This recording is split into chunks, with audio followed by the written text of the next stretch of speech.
Ang salita ng Panginoon na dumating kay Joel na anak ni Petuel.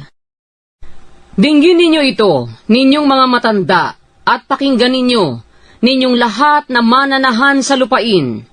Nagkaroon ba ganito sa inyong mga kaarawan o sa mga kaarawan ng inyong mga magulang?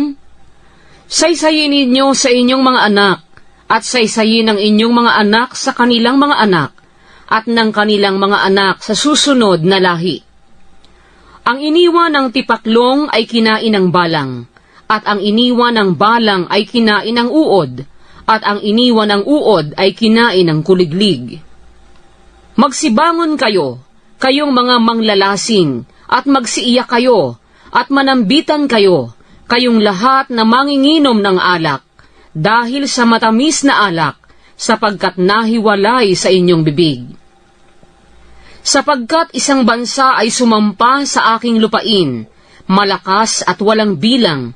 Ang kanyang mga ngipin ay mga ngipin ng leon, at siya'y may bagang ng malaking leon.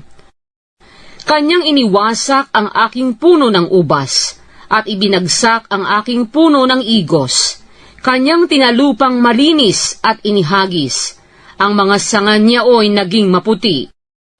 Managhoy ka na parang babaeng nabibigkisan ng kayong magaspang dahil sa asawa ng kanyang kabataan. Ang handog na harina at ang inuming handog ay nahiwalay sa bahay ng Panginoon. Ang mga saserdote, ang mga tagapangasiwa ng Panginoon ay nangananangis. Ang bukid ay sira, ang lupain ay nahahapis, sapagkat ang trigo ay sira. Ang bagong alak ay tuyo, ang langis ay kulang.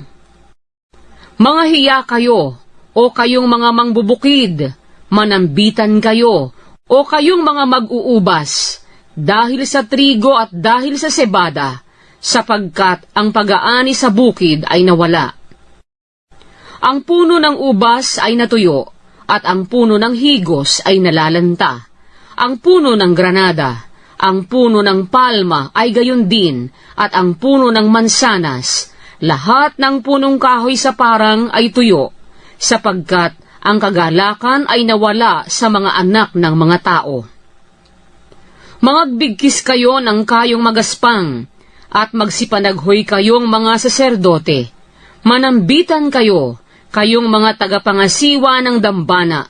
Hali kayo, magsihiga kayo magdamag sa kayong magaspang, kayong mga tagapangasiwa ng aking Diyos, sapagkat ang handog na harina at ang inuming handog ay nahiwalay sa bahay ng inyong Diyos. Mangaghayag kayo ng ayuno, magsitawag kayo ng isang takdang kapulungan, inyong pisanin ang mga matanda, at ang lahat na mananahan sa lupain sa bahay ng Panginoon inyong Diyos, at magsidaing kayo sa Panginoon. Sa aba ng araw na yaon, sapagkat ang kaarawan ng Panginoon ay malapit na, at darating na parang kagibaan na mula sa makapangyarihan sa lahat. Hindi baga ang pagkain ay nahiwalay sa ating mga mata? Oo, ang kagalakan at ang kasayahan ay nahiwalay sa bahay ng ating Diyos. Ang mga binhi ay nangabubulok sa kanilang bugal. Ang mga kamalig ay nangakahandusay na sira. Ang mga imbakan ay bagsak, sapagkat ang trigo ay natuyo. Ganyan na lamang ang ungal ng mga hayop. Ang mga kawan ng mga hayop ay natitigilan, sapagkat wala silang pastulan. Oo, ang mga kawan ng tupa ay nangapahamak.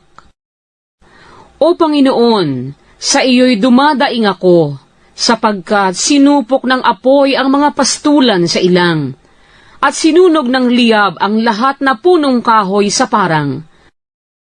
Oo, ang mga hayop sa bukid ay nagsisihingal sa iyo, sapagkat ang mga batis ng tubig ay nangatuyo, at sinupok ng apoy ang mga pastulan sa ilang.